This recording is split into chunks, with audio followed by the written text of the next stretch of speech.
میں آپ کو بتاؤں سیدی اعلیٰ حضرت امام اہل سنت فاضل بریلوی رضی اللہ تعالیٰ عنہ جب ماررہ مطہرہ تشریف لے گئے تھے، اس وقت وہ جوان تھے، 20-22 سال کی عمر ہوگی، اور ان کے پیر و مرشد کی عمر 80 کے اوپر تھی، غالباً عمر زیادہ ہو چکی تھی۔ بیعت ہونے کے لیے گئے تھے اعلیٰ حضرت، اور ماررہ کے اس بزرگ کے پاس جن کو خاتم الاکابر سید آل رسول احمدی مارروی رحمۃ اللہ علیہ کہا جاتا ہے، اولیاء اکرام میں ایک سند ہے ان کی، حضرت سید آل رسول مارروی کی۔ جب ماررہ مطہرہ اعلیٰ حضرت گئے، وہاں پر تو حال یہ تھا کہ سید آل رسول مارروی رحمۃ اللہ علیہ مرید تو کرتے تھے، لیکن خلافت کا معاملہ بہت الگ تھا۔ ہر کسی کو خلافت کا پٹا نہیں ڈال دیا جاتا تھا، کسی کو 10 سال 12 سال مجاہدے کرواتے وہاں خانقاہ میں رکھ کر پھر خلافت دیتے تھے۔ لیکن اعلیٰ حضرت جب گئے تھے، وہ کمرہ آج بھی وہاں ماررہ میں موجود ہے، جس حجرے کے اندر اعلیٰ حضرت اور ان کے پیر و مرشد صرف 2 ہی لوگ بیٹھے تھے۔ بیعت کیے، مرید تو ہوئے، اور پیر و مرشد نے ساری خلافتیں اسی مجلس میں دی۔ اب جو بات میں کہنے جا رہا ہوں وہ توجہ، 22 سال کا نوجوان امام اہل سنت احمد رضا خان اور 80 سال سے زیادہ کے بزرگ حضرت سید آل رسول مارروی رحمۃ اللہ علیہ، 20 سال اور 80 سال میں فرق ہے کہ نہیں ہے؟ جوان کیسا دکھتا ہے، بوڑھا کیسا دکھتا ہے؟ اعلیٰ حضرت جب وہاں پر بیعت کر کے خلافتیں لے کر کے جب حجرے سے باہر نکلے، دروازہ کھلا تو بہت سے لوگ باہر کھڑے تھے، سیدی آل رسول مارروی رحمۃ اللہ علیہ کے مریدین، وہاں علماء اور صلحاء بہت سارے موجود تھے۔ دروازہ جیسے کھلا، پیر اور مرید دونوں باہر آ رہے تھے۔ اب سنیے جو بات میں کہہ رہا ہوں، تاریخ میں لکھا گیا ہے کہ سبوں نے کہا کہ دیکھ کر کے یہ اندازہ نہیں ہو رہا تھا، دونوں کی شباہت ایک سی لگ رہی تھی، دونوں کی شباہت ایک جیسی لگ رہی تھی۔ یہ چند لمحوں کی صحبت مرشد کی 22 سال کے جوان کو خاتم الاکابر کی شباہت عطا کرتی ہے۔ یہ باطنی صحبت ہے، یہ باطنی صحبت ہے۔ اور صحبت کا اثر میں آپ کو بتاؤں، بد ہیں تو کیا ہوا، صحبت اچھوں کی ہو۔ اسی لیے اعلیٰ حضرت نے کیا کہا ہے، کیسے آقاؤں کا بندہ ہوں رضا، بول بالے میری سرکاروں کے۔ میرے عزیزو، سلطان الاولیاء غوث العظم دستگیر رضی اللہ تعالیٰ عنہ کا ماہ مبارکہ چل رہا ہے۔ 2 باتیں عرض کروں گا میں آج آپ کے درمیان، صرف اور صرف برکت حاصل کرنے کے لیے آیا ہوں، کافی دن ہو گئے تھے۔ 2 چیزیں مشہور ہیں غوث پاک کی زندگی کے واقعات میں، بہت سارے ہیں، کرامات بہت سارے ہیں، اس میں سے 2 میں آپ کے سامنے رکھتا ہوں۔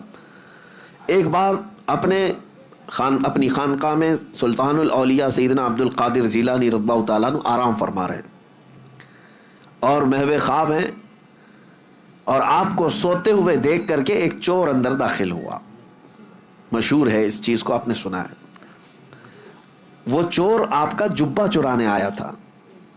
سنا ہے کہ غوث پاک کا جبہ بڑا قیمتی ہوتا تھا، ایک بار چوری کر لے تو پھر پوری زندگی اس کی چل پڑے، کافی قیمتی ہوتا تھا۔ تو چور اندر داخل ہوا، ابھی وہ جبہ ہاتھ میں اٹھایا ہی تھا کہ دروازے پر دستک ہو گئی۔ تو غوث پاک رضی اللہ تعالیٰ عنہ نے آنکھیں کھولے بغیر کہا آ جائیے اندر۔ دروازہ کھولا، اندر آئے ایک صاحب، وہ کون تھے؟ حضرت خضر علیہ السلام تھے۔ حضرت خضر علیہ السلام آئے اور کہا سیدی، کس سے؟ حضرت شیخ عبد القادر جیلانی رضی اللہ تعالیٰ عنہ سے، کہا بصرہ کے یا کسی شہر کے قطب کا انتقال ہو گیا، وہاں پر قطب اب کون ہوگا؟ یہ تعینات جو ہوتے ہیں، ہر شہر میں ایک قطب ہوتا ہے اللہ کا، ایک ولی ہوتا ہے۔ یہ غوث العظم دستگیر رضی اللہ تعالیٰ عنہ کے زمانے میں تصرف اللہ نے ان کو عطا کیا تھا۔ حضرت خضر علیہ السلام ان سے پوچھتے ہیں کہ اس شہر کا قطب کون ہوگا؟ غوث پاک رحمۃ اللہ تعالیٰ علیہ آنکھیں کھولے بغیر کہتے ہیں وہ دروازے کے پیچھے کھڑے، انہیں لے جائیے۔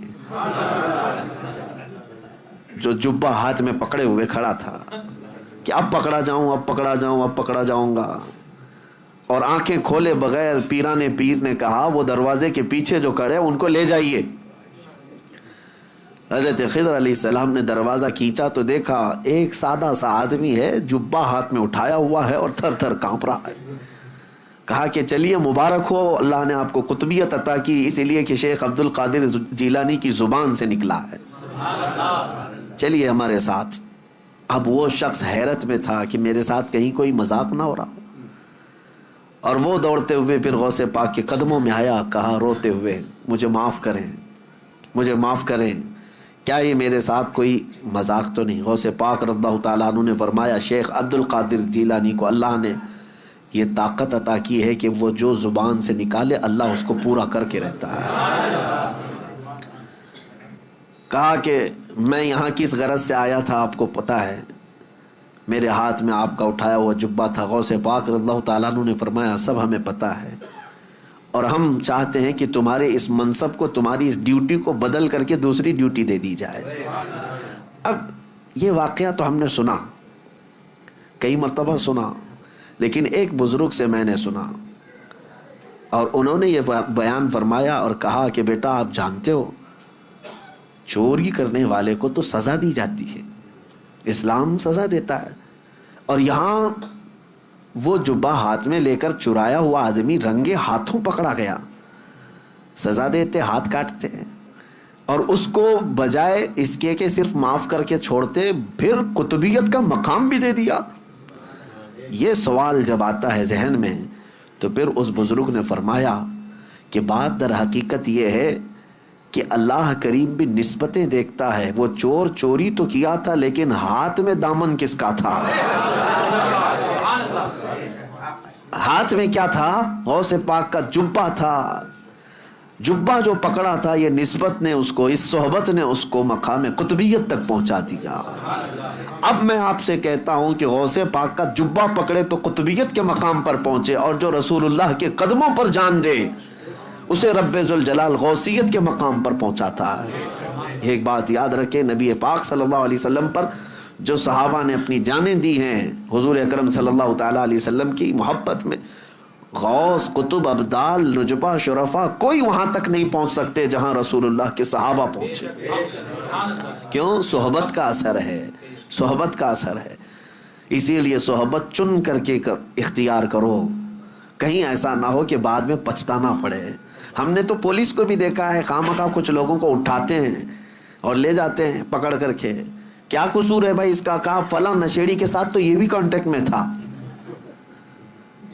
کانٹیکٹ میں تو تھا ہی، ہم اس کو تلاشی لیں گے، کہیں اس کا بھی جرم نکل گیا تو وہی سزا اس کی بھی ہوگی، ابھی تو شک میں اٹھائے ہیں۔ میرے عزیزو حال تو اب یہ ہے کہ اگر غلط لوگوں کا فون بھی 2-3 بار ہمارے فون پہ آ گیا تو بھی آپ اندر جا سکتے ہیں۔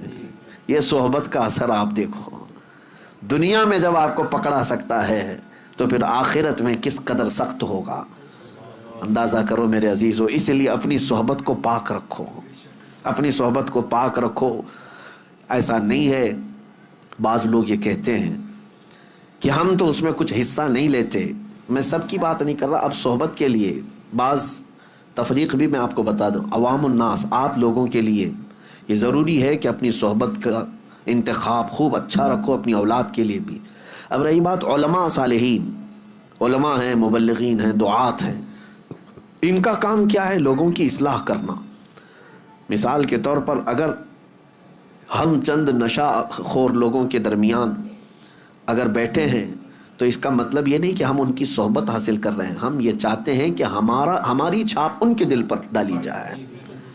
تو یہ صرف علماء، دعات، مبلغین کا کام ہے۔